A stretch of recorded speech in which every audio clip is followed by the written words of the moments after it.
Hello. As promised, I'm here to give you a live video today about my experiences from this week, talking about the hashtag #MeToo. So I've just seen a lot of traffic over talking about abuse, exploitation of women, harassment, and there's just been so much response. And whenever I saw it and I understood what was happening, I'm like, you know what? I'm going to let my voice be heard. You know, ever since I was just a little thing, and even as a grown woman, I have felt, you know, almost like the enemy trying to restrain my voice. I actually almost lost my voice at the age of 12. And I think it's an important time to use our voices to talk about things that matter. I actually think that there's, you know, when we start becoming silent about the things that actually matter, we stop living. And I just felt very passionate to talk about this topic in particular. And I wanted to start with a story. When I was about 12 or 13, I was coming on a trip and falling asleep in the back of the vehicle, and I had a dream. And in the dream, I was like, I could just feel all this wind, and it was like I was holding on to a flagpole or something. I was like high up in the air, and all I could see was clouds, and I was just holding on, and I was cold, and I was scared, and I knew that if I didn't let go, that I was gonna fall to my death. You know, I was terrified. I couldn't see anything around me. And then I looked down and I saw Jesus. And so it's like he put his hand up there, and I was able to grab onto his hand and get down safely. I don't know how it happened, but then I was in the warm embrace of the Lord, you know, and I felt secure, I felt comforted. And then I looked over into his other arm, and there was the man who had abused me as a child.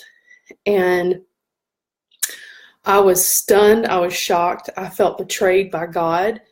And I woke up, and I was just, for even days after that, not understanding why I'd had this dream. Now, later God brought this dream back to me in my process of healing from childhood abuse, sexual abuse, and he showed me something about my abuser. He showed me that my abuser was loved by Jesus, just like I was loved by him. And I had to live with that difficult parallel in my head. And it didn't mean that what was done to me was right. It didn't mean that that person wouldn't be held accountable. It just meant that the same blood that covered my sins covered his. And I had a transgression done against me, but I had to know that the same blood that forgives all. And that came to me when I wanted to share about this topic, because I shared, after I fired off the hashtag #MeToo, I had this shame come over me, and I didn't understand it, because it would be like being hit by a car and having shame because you got hit by a car. And that's what a lot of survivors go through. It's like you've been hit by a car, but you've got all this shame. And so I went through another layer, and y'all, I'm 39 years old. It's been a long time of this process, and it is a process. And I think that's one thing that survivors need to know. You know, what you're going through is completely normal. And if some people are seeing this and have never talked about their story, it's going to look a lot different for you. I thank God for the people that he sent to help me along the way in secular counseling and Christian counseling that helped me to heal and for God himself to help me heal. I actually found a wonderful framed poem this week from a woman who was very instrumental for me. And she'd given it to me as a high school gift. And she was a licensed counselor that went on to train counselors at Clemson University. And I ended up being in a group of teenage girls. We were all processing through very difficult things.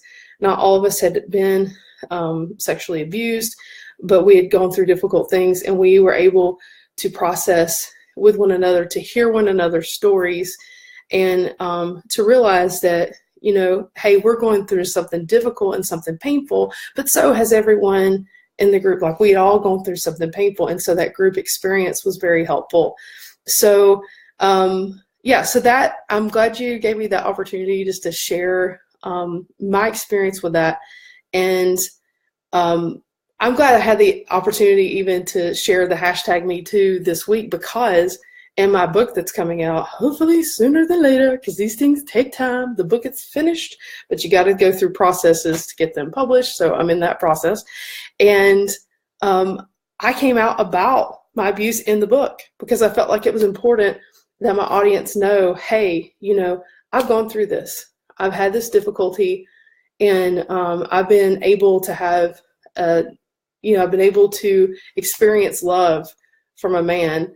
And it's like, I explain sex as being like a frying pan. It's not meant to hit someone over the head with. It's actually meant to cook a nourishing meal, you know, and it's the same way. And so we have to start talking about the things that matter. This is one of those things that matter.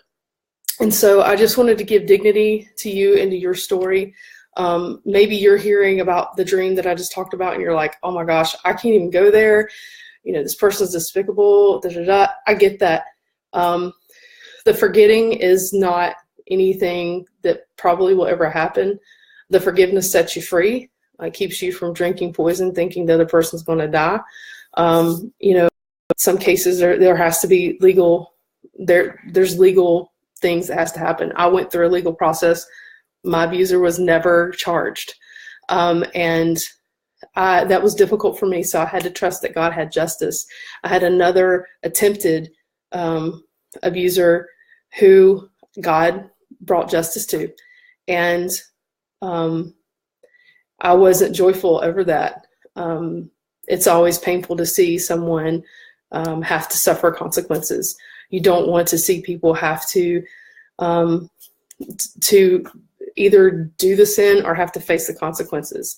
But I actually was able to have mercy, and may have dropped a few cuss words too in the midst of all of it, because it's painful and it's hard and life's real. But you just go through it, and you get people around you that get it, and know what, you don't owe anyone your story. You get to tell the people that you feel comfortable telling. So thank you for letting me share. And hey, I'll open it up. If you have any questions or anything you want to talk about, that's great. Put it below. And God bless you on your journey of healing, because it is there. You're not alone. There are many of us, but healing is possible. And I've got a lot of resources. If you want to PM me, I can send you to people currently that can help you process through these things and give you resources that'll help you. So thanks for letting me share, guys. Y'all have a good night.